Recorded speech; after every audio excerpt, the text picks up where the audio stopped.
الله أكبر الله أكبر الله أكبر الله أكبر الله أكبر الله أكبر الله أكبر الله أكبر الله أكبر الحمد لله حاكم الحكام جاعل النور والظلام أشهد أن لا إله إلا الله وحده لا شريك له الذي أمرنا بذبيحة القربان اتباعا لسيدنا إبراهيم عليه الصلاة والسلام وأشهد أن سيدنا ونبينا محمدا عبده ورسوله أفضل الأنام ومصابيح الظلام اللهم صل وسلم وبارك على سيدنا محمد ما اتصلت العيون بالنظر وتزخرفت الأرضون بالمطر وحاج حاج واعتمر ولبى وحلق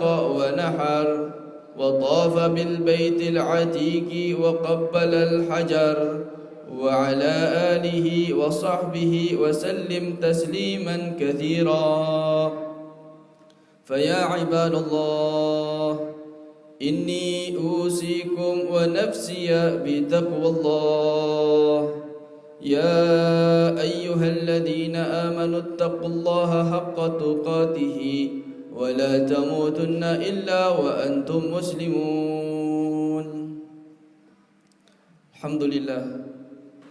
Alhamdulillahirabbil alamin. Di pagi hari yang penuh dengan kemuliaan dan keagungan Allah Subhanahu wa taala, setiap umat Islam mengumandangkan daripada seruan takbirnya, mengagungkan dan memuliakan daripada Sang Pencipta yang telah diyakini bahawa dialah yang maha besar dan atas segala-galanya ada di tangannya. Salawat serta salam kita curahkan kepada junjungan Sayyiduna Muhammad yang dengan kemuliaannya umat Nabi sallallahu alaihi wasallam mendapatkan suatu anugerah di mana hari-hari dijadikan spesial, hari-hari dijadikan sesuatu momen yang besar di hadapan Allah Subhanahu wa taala. Dengan kemuliaan kemurahan Nabi sallallahu alaihi wasallam, umatnya mendapatkan keagungan dengan dilipatkan daripada pahala-pahala setiap amalan yang diperbuatnya. Maka dalam hari yang mulia ini kita berjumpa dengan dua hari yang diagungkan oleh Allah Subhanahu wa taala. Hari Raya Idul Adha disertai dengan Sayyidul Ayyam, yaitu hari Jumat yang dimuliakan juga oleh Allah Subhanahu wa taala, dan juga disebut sebagai hari raya bagi umat Islam.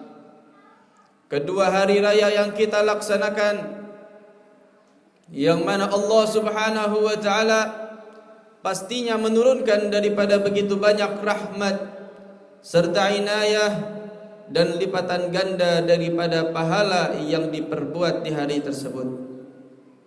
Maka ma'asyiral muslimin yang dirahmati oleh Allah Subhanahu wa taala, sudah sepatutnya kita sebagai umat Nabi Muhammad sallallahu alaihi wasallam turut bergembira, memuliakan dengan segenap kemuliaan yang disyiarkan oleh Allah Subhanahu wa taala. Wa man yu'azzim sya'airallah fa innaha min taqwal qulub. Siapapun yang mengagungkan dengan syiar-syiar Allah, sesungguhnya itu daripada tanda takwa di dalam hati seorang mukmin. Maka kita sebagai umat Islam diwajibkan senantiasa bertakwa kepada Allah dengan makna mengikuti segala perintah Allah dan menjauhi segala larangan Allah. Dan apapun yang dibawakan oleh Nabi kita Muhammad sallallahu alaihi wasallam sebagai tuntunan syariat sebagai pengikut adalah takwa kepada Allah. Dalam keagungan di hari ini terdapat kemuliaan daripada hari Jumat. Kita mengagungkan syiarnya, itu adalah takwa kepada Allah.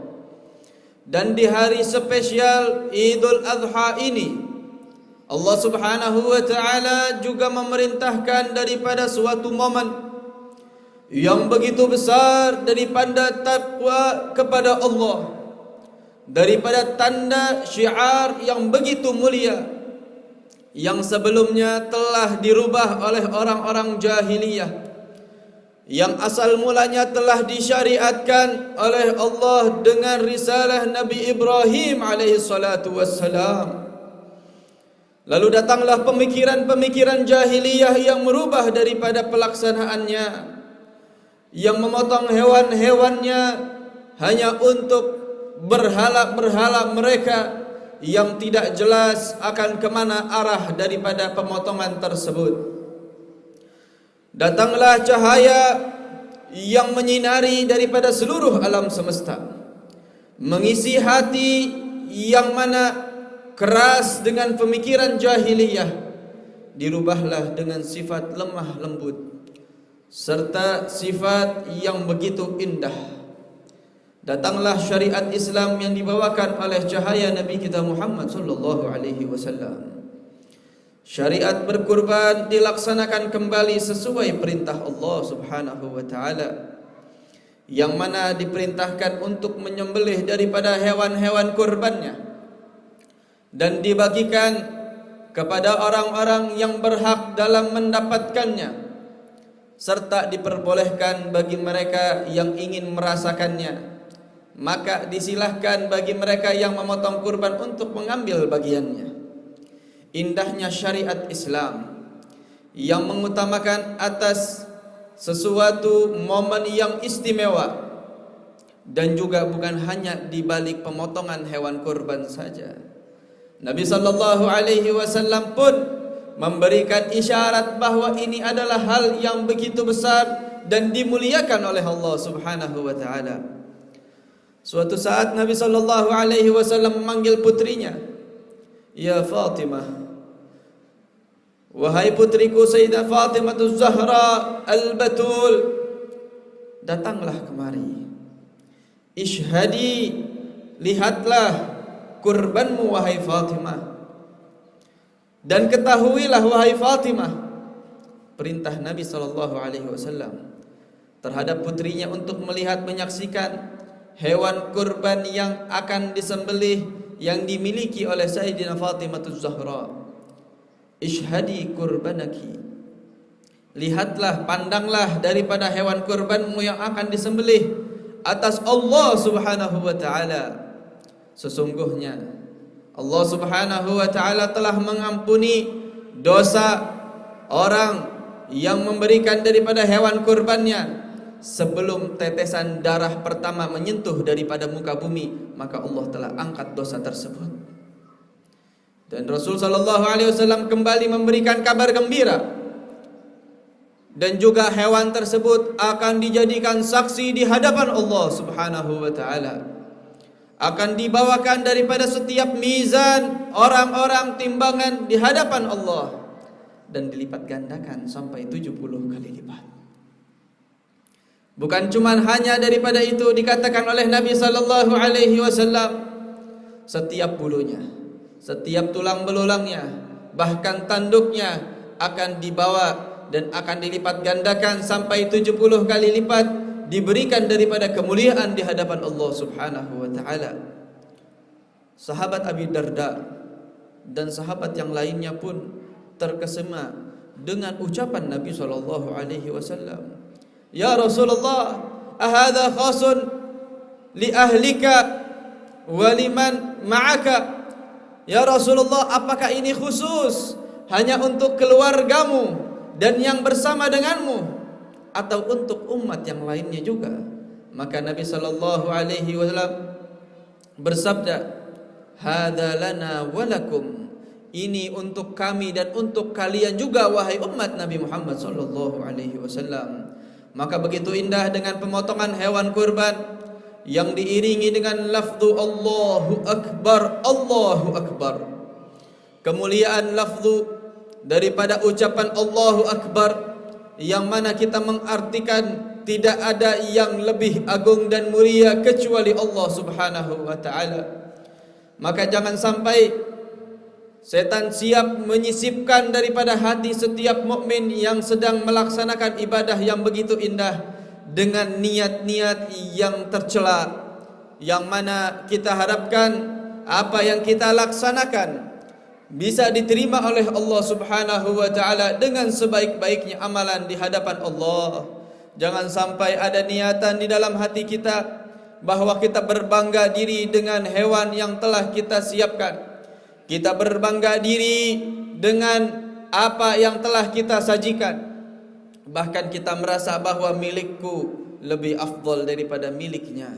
InsyaAllah tidak ada dalam hati kita hal-hal semacam itu, karena hal-hal itulah yang akan merusak daripada amalan ibadah kita. Dan disunnahkan bagi mereka yang siap untuk memotong hewan kurbannya, yang sudah meniatkan untuk memotong daripada hewan kurbannya, untuk tidak memotong kuku, rambut dan bulu-bulu yang lainnya sampai setelah hewan kurban itu disembelih. Dan juga disunnahkan bagi yang ingin memotong daripada hewan kurbannya, jika bisa memotong dengan sendirinya maka silahkan memotongnya. Jika tidak siap maka silahkan untuk memerintahkan bagi siapa yang siap untuk memotongnya.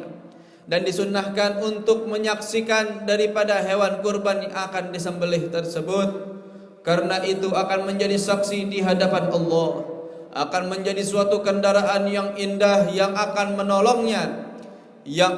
menolongnya dalam jembatan sirat hingga sampai ke dalam surganya Allah Subhanahu wa taala. Dan juga insyaallah dengan ketakwaan yang ada dalam diri kita harapkan Allah Subhanahu wa taala menerima daripada segala amal ibadah kita. Dan juga diperbolehkan bagi yang memotong kurban untuk membagikan pahalanya terhadap orang-orang yang sudah wafat terdahulu. Walaupun dia hanya memotong 1 ekor kambing, maka diperbolehkan walaupun pahalanya ingin dia bagikan untuk seluruh keluarganya, maka itu pun diperbolehkan dalam Islam. Jika pahala dibagikan maka itu diperbolehkan. Yang dilarang dalam Islam adalah 1 ekor kambing dibagi-bagi bersama-sama, membelinya dengan bersama-sama. Itu yang dilarang. Yang diperbolehkan hanya untuk sapi 7 orang dan kambing setiap 1 orang. Maka dengan hal tersebut, insyaallah niat dalam hati kita bisa menjadi mulia di hadapan Allah Subhanahu wa taala dengan kemuliaan dan keberkahan Nabi Muhammad sallallahu alaihi wasallam. Amin amin ya rabbal alamin. A'udzu billahi minasyaitonir rajim. Bismillahirrahmanirrahim. Inna a'tainakal kautsar fasalli li rabbika wanhar. Inna syani'aka huwal abtar. Barakallahu li wa lakum fil Qur'anil azim wa nafa'ani wa iyyakum bima fihi minal ayati wat dzikril hakim. Aqulu qawli hadza fastaghfirullahal azim li wa lakum ولسائر المسلمين فاستغفروه إنه هو الغفور الرحيم.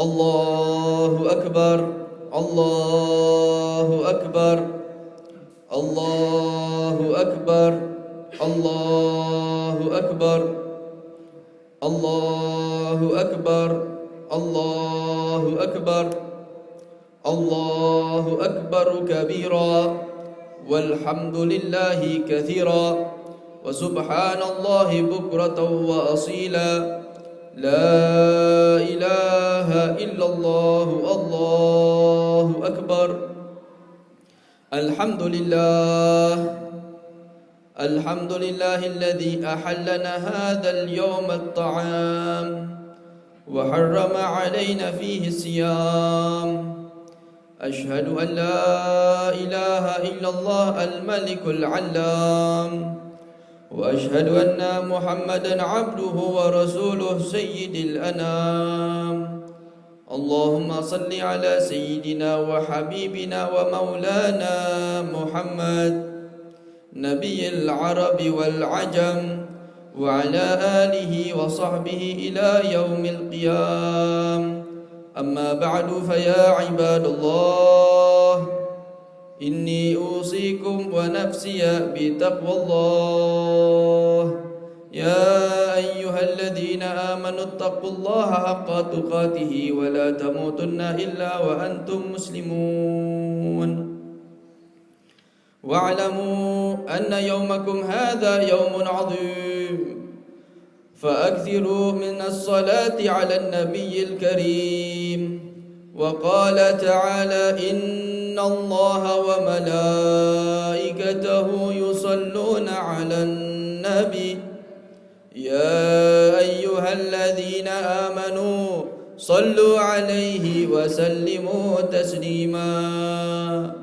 اللهم صل وسلم على سيدنا محمد وعلى آل سيدنا محمد، كما صليت على سيدنا إبراهيم وعلى آل سيدنا إبراهيم، وبارك على سيدنا محمد وعلى آل سيدنا محمد، كما باركت على سيدنا إبراهيم وعلى آل سيدنا إبراهيم في العالمين إنك حميد مجيد. وارض اللهم عن أربعة خلفاء الراشدين سيدنا أبي بكر وعمر وعثمان وعلي، وعن بقية أصحاب رسول الله أجمعين، والتابعين ومن تبعهم بإحسان إلى يوم الدين، وعلينا معهم برحمتك يا أرحم الراحمين. اللهم اغفر للمسلمين والمسلمات والمؤمنين والمؤمنات الأحياء منهم والأموات، إنك سميع قريب مجيب الدعوات يا قاضي الحاجات. اللهم اصرف عنا هذا الوباء وقنا شر الداء بلطفك يا لطيف يا خبير يا الله. ربنا آتنا في الدنيا حسنة وفي الآخرة حسنة وقنا عذاب النار. ربنا ظلمنا أنفسنا فإن لم تغفر لنا وترحمنا لنكونن من الخاسرين. عباد الله، إن الله يأمر بالعدل والإحسان وإيتاء ذي القربى وينهى عن الفحشاء والمنكر والبغي يعظكم لعلكم تذكرون. فاذكروا الله العظيم يذكركم واشكروه على نعمه يزدكم ولذكر الله أكبر.